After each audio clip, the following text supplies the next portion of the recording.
नमस्कार, आज हम आपको रीवा जिले के त्योंथर से राजनीति और सामाजिक सरोकार की खबर बता रहे हैं। दरअसल भारतीय राष्ट्रीय छात्र संगठन यानी NSUI ने त्योंथर विधायक सिद्धार्थ तिवारी के एक विवादित बयान पर कड़ी प्रतिक्रिया दी है। कुछ समय पहले अपनी बहन की शादी में पिता की अनुपस्थिति में उन्होंने पूर्व मुख्यमंत्री दिग्विजय सिंह को पिता तुल्य मानने की बात कही थी, लेकिन हाल ही में अपने विधानसभा कार्यक्रम में उन्होंने पूर्व मुख्यमंत्री मौलाना दिग्विजय सिंह कहकर संबोधित किया, जिसे संगठन ने निंदनीय और आपत्तिजनक बताया। इस मामले पर NSUI ने आज कोठी कंपाउंड स्थित शंकर जी के मंदिर में सद्बुद्धि यज्ञ का आयोजन किया। जिला अध्यक्ष पंकज उपाध्याय ने बताया कि विधायक के इस बयान ने न केवल पूर्व मुख्यमंत्री बल्कि उनके गुरु स्वर्गीय पंडित श्रीनिवास तिवारी का भी अपमान किया। संगठन ने चेतावनी दी है कि अगर सिद्धार्थ तिवारी शीघ्र सार्वजनिक माफी नहीं मांगते तो NSUI बड़े पैमाने पर आंदोलन करने के लिए बाध्य होगा। संगठन ने यह भी संकेत दिया कि इस तरह के विवादित शब्दों का प्रयोग किसी भी सार्वजनिक पद पर किए जाने योग्य नहीं है और उन्होंने सांसद जनार्दन मिश्रा के खिलाफ भी विरोध जताया। यज्ञ कार्यक्रम में बड़ी संख्या में NSUI कार्यकर्ता और छात्र उपस्थित रहे और उन्होंने यह संदेश दिया कि असंवेदनशील और विवादित भाषा को किसी भी कीमत पर स्वीकार नहीं किया जाएगा। इस पूरी घटना से यह साफ है कि राजनीति में शब्दों की अहमियत और संवेदनशीलता को नजरअंदाज करना महंगा पड़ सकता है। देखिए, जिस प्रकार से आपने देखा है, मध्य प्रदेश के मुख्यमंत्री जी 19 तारीख को त्योंथर रीवा जिले के त्योंथर विधानसभा में आए हुए थे और हमारे वहाँ के एक बीजेपी के विधायक हैं सिद्धार्थ तिवारी जी, जो कुछ दिन पहले ही कांग्रेस से भाजपा में गए हैं।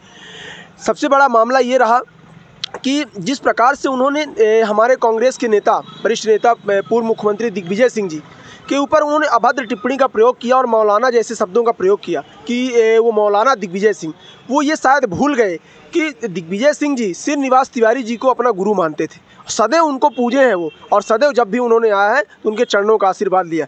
और ये दिग्विजय सिंह जी हैं जिन्होंने सिद्धार्थ तिवारी जी के शिक्षा के समय प्रवेश तक के लेने के लिए उन्होंने साथ दिया। उनकी बेटी की शादी जब थी सुंदरलाल तिवारी जी की और सिद्धार्थ तिवारी जी की बहन की शादी थी, तो उसमें वो जब आए थे शादी में, तो सिद्धार्थ तिवारी जी ने खुद भी पोस्ट डाली थी कि हमारे पिताजी और बब्बा जी की अनुपस्थिति में पिता की भूमिका में रहे आदरणीय दिग्विजय सिंह जी का मैं बहुत आभार व्यक्त करता हूँ। उसकी फ़ोटो भी है अपने पास। तो ये सोचनीय विषय है कि बीजेपी में जाने के बाद इन्हें कौन सा पागलपन और कौन सा वो जुनून आ गया। और सबसे बड़ी बात, मुख्यमंत्री जी जो हैं उनका खास बनने के चक्कर में ये जो पागलपन टाइप का ये बयान दे रहे हैं और राजेंद्र शुक्ला जी को काटने का प्रयास कर रहे हैं और भाजपा में गुटबाजी करने का प्रयास कर रहे हैं, तो इनका जो समय है अब ऑलरेडी जाने वाला है। अगली बार हो सकता है कि इनको टिकट खुद भी ना मिले। जिस प्रकार से बीजेपी में अंदरूनी कला सामने आ रही है, आपने देखा भी है।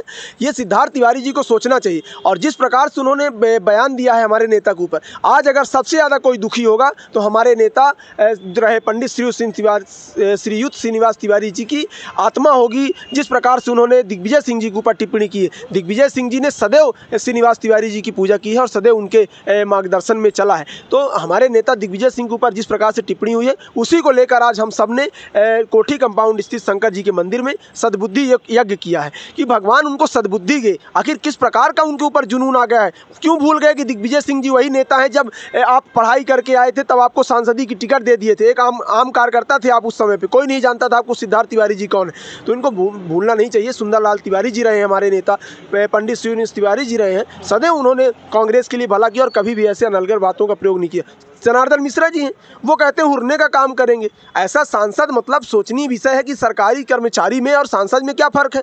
लेटरिन बाथरूम करने के लिए सांसद क्या जनता ने चुना है या सफाई कर्मी के रूप में सांसद चुना है? ये नौकरी ज्वाइन कर ले सरकारी, आखिर सरकार पेमेंट क्यों देती है सरकारी कर्मचारियों को? तो शर्म आती है हमें ऐसे सांसद जो हमारे रीवा जिले के सांसद हैं, जो सिर्फ सरकार कर्मचारी के रूप में काम कर रहे हैं और किसी भी विकास के मुद्दे पर बात नहीं करते। सीएम का कार्यक्रम था, डिप्टी सीएम के फोटो लेने, इसमें क्या कहना है आपका? देखिए, ये बीजेपी की अंदरूनी कला सामने आ रही, जिस कहते हैं कि हमारे यहाँ किसी प्रकार की गुटबाजी नहीं है। आप खुद देखिए, जिला अध्यक्ष की फोटो गायब थी, जिले में कार्यक्रम था और जिला अध्यक्ष की फोटो गायब थी। डिप्टी सीएम जो पूरे मध्य प्रदेश में फोटो लगती है, उनकी फोटो गायब हो गई। ये सिर्फ इसलिए हुआ कि सिद्धार्थ तिवारी जी मुख्यमंत्री जी का खास बनने के चक्कर में किया। डिप्टी सीएम भी कार्यक्रम में नहीं उठे, डिप्टी सीएम जी भी कार्यक्रम नहीं थे। अब बड़ी बात यह है कि डिप्टी सीएम कहीं बाहर होते तो ठीक है, डिप्टी सीएम जी रीवा में थे, वो एयरपोर्ट लेने भी गए।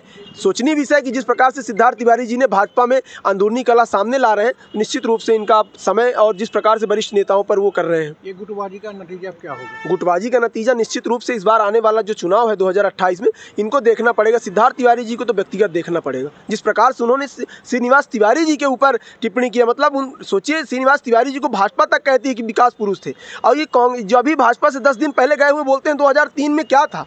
उस समय ये क्यों भूल गए कि हमारे विधानसभा अध्यक्ष श्रीनिवास तिवारी जी होते थे और हमारी सरकार होती थी। सोचने वाला विषय है। सिद्धार्थ तिवारी जी निश्चित रूप से उनको माफ़ी मांगनी होगी हमारे नेता दिग्विजय सिंह जी से, अन्यथा अब हम उनके आवास का भी घेराव करने जा रहे हैं जल्दी।